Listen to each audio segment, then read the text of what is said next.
Jadi tuh gue berasa naik motor ada nosnya gitu. Tadinya lagi jalan santai, tiba-tiba dapat tenaga bantuan push. Saya beruang ini naik ini pun bisa jalan boncengan sama Iwan.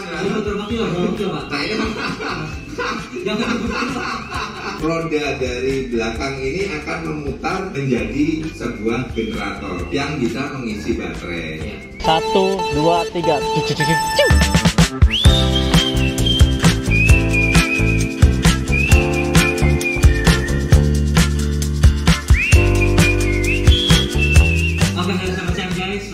DJ Custom ketemu lagi dengan gue Dedi. Jadi hari ini gue sudah ada di kantor Iato setelah motor hybridnya kemarin di display di IMX 2022. Nah gue akan ngobrol lebih jelas sih sama Pak Hari dari Iato untuk mengetahui lebih detail spek motor hybrid yang sudah kita buat bareng-bareng. Yuk kita ngobrol langsung. Ini dia, kita lagi bersama Pak Hari dari Iato dan bersama Mas Bambang dari produser baterai Sentra Mitra. Kita akan ngobrol langsung sama Pak Hari dan Mas Bambang. Nah, Pak Hari, ini setelah kita buat beberapa bulan terakhir ya Pak ya? Oh iya, berat. Kita buat bareng-bareng sama Pak Hari di workshop DJ Custom dan akhirnya motor ini sudah jadi, kemarin sudah pameran juga di IMX 2022. Tolong dibantu jelaskan nih Pak, spek hybrid yang sudah kita buat bareng-bareng Pak. Kita mau ngomong dulu kenapa sih ya kita memberikan opsi hybrid ini ya. Sebenarnya plug-in hybrid ya. Plug-in hybrid itu adalah motor bakarnya masih bisa jalan sebagai motor bakar, ditambah plug-in dengan hybrid, dia bisa juga mode untuk EV-nya saja atau bisa jalan dua-duanya. Nah guys, sekarang gue mau coba langsung aja dulu nih motor Beat Hybrid ini di kantor Iato. Tapi gue beda, gue nggak sendiri, gue mau coba boncengan ya.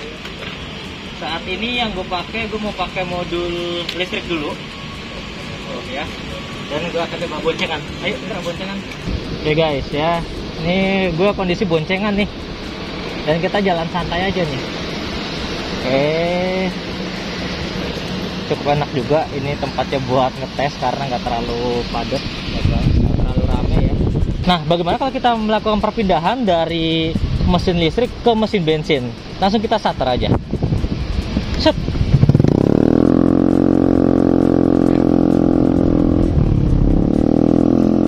Oke ya.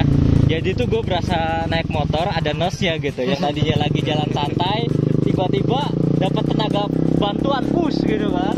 Jadi untuk spek baterai yang kita tanamkan di motor ini, tipe baterai lithium ferrofosfat dengan 60,8 volt, 25 ampere hours. Nah, kemudian kita dari sisi Sentra Mitra itu punya kemampuan untuk develop sendiri BMS-nya. Kemudian dari sisi software, kemudian program-program yang kita tanamkan di baterai manajemen sistem itu kita bisa buat sendiri. Jadi ketika nanti teman-teman punya customized project, kita bisa support lebih banyak. Nah, fungsinya apa? Itu yang paling penting adalah gimana cara kita mengefisiensi sel baterai ini sehingga nanti keluarnya maksimum performance yang kita dapat.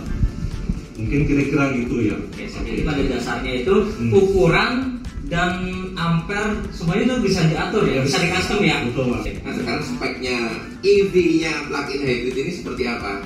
Konsepnya adalah ini ada hub motor. Betul. Yang kita jadikan kit ya, kita rubah, kita koppelkan ke bagian roda belakang sehingga dia itu akan bisa berputar bersama dengan roda belakang. Dia bisa memutar roda belakang dan kalau roda belakang berputar bisa juga memutar outer dari hub motornya. Kita juga tambahkan di sini ada controller gitu ya di sini. Nah ini kurang lebih ya gambaran controllernya. Kebetulan ada merek yang sudah di pasaran yang sudah tersedia dengan opsi untuk setting parameter softwarenya gitu ya. Tipenya itu mereknya cari sendiri ya. Tipenya ND 72240. Nah itu tipenya tuh. Nah itu disebutin ini. Nah di sini kita tambahkan juga ada button untuk regen brake. Regen brake. Misalnya baterai kita ini habis atau kurang ya gitu ya. Kita pingin pakai motor bakar. Kita nyalakan motor bakarnya. karena gasnya ini jadi satu ya. Gas ini kan sama untuk yang memutar gas throttle-nya motor bakar sama motor listrik sama. Betul. Nah, supaya tidak aktif yang punya motor listrik, kita aktifkan regennya ini, regen brake gitu ya. Jadi nanti roda dari belakang ini akan memutar hub motor menjadi sebuah generator yang bisa mengisi baterai.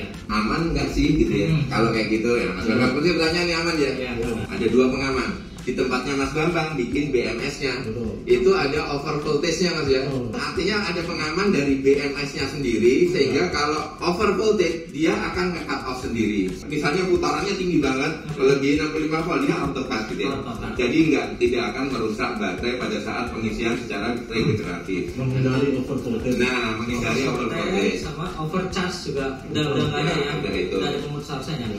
Nah, tapi gimana juga kalau misalnya kita lagi jalan kondisi mesin hidup, mesin bensin hidup, terus kita masuk ke perumahan yang cukup lumayan sunyi gitu kan, kita bisa matiin aja dengan mematikan kontak. Oke, ya, kita matikan kontak sampai bunyi motor habis. Nah, kita hidupin lagi, kita bisa langsung jalan nih. Oke, ya guys ya, udah kita bisa langsung jalan tanpa membuat bising lingkungan, kalau memang kebetulan tempat kita itu agak berisik gitu ya. Oke, seperti ini mudah untuk proses pergantian transmisi dari istilahnya dari listrik ke mesin bensin, ataupun sebaliknya dari mesin bensin ke mesin listrik. Ayo nih kita coba nosnya tenaga tambahan dari mesin listrik ke mesin bensin. 1, 2, 3 langsung. Oke guys ya, langsung bisa ngebut, auto ngebut ya. cukup aman buat konsumen kita. Tadi kalau nanya itu kuat enggak ya? Ya tadi powernya itu jadi 4,2 kW gitu ya, lumayan gede. Saya yang cukup kayak beruang gini naik ini pun bisa jalan boncengan sama Iwan ya. Berapa kilo Pak? Saya Jangan kilo. pokoknya berat saya makanya overweight lah. Nah, itu guys ya. Jadi sudah membuat motor ini sudah berdasarkan data, kemudian berdasarkan rumusan, tadi sudah dijelaskan juga berdasarkan teori teknisnya. Satu lagi di sini ada Sini. ada feature namanya mode position. Ya. Jadi bisa disetel 1, 2, dan 3. Nah, di sini juga ya. Ya kayak gigi lah istilahnya. Kalau 3 itu yang speednya paling tinggi. Kita yang gigi 1 dulu, kita coba kita hidupin ya. Nah kita hidupin deh. Ini di offin. Dia Dia gas nggak jalan kan ya? nggak jalan ya, mesin nggak jalan. Nah, ini kalau saya nyalain gas ini. Ini mode posisi low ya, 1 ya. Nah, ini karena kebetulan speedometer ini ngikut roda belakang dari motor bakar. Jadi kita onin aja, kita bisa lihat speedometer tanpa beban nih ya. Speedometer tanpa beban. Tanpa beban ya, artinya nggak ada yang naik gitu ya. Gigi 1 Bisa sampai 60 ya. Nah, mau di kalau geser gigi 2? Gigi 2 coba. Oke, gigi 2. 90 ya. Tanpa beban ya. Tanpa beban ya. Yang gigi 3 coba. Gigi 3. Oke. Sama ya, 90 lah kira-kira ya. Nah guys, itu dia review singkat tentang motor hybrid ini di kantor Iyato bersama Pak Hari dan Mas Bambang. Oke, kalau gitu kita akhiri video kali ini. Saya Dedi Dermawanto dari DJ Custom dan Pak Hari Budianto dari Iyato dan Mas Bambang Sandra Mitra pamit undur diri. Ketemu di next episode. Thank you. Thank you.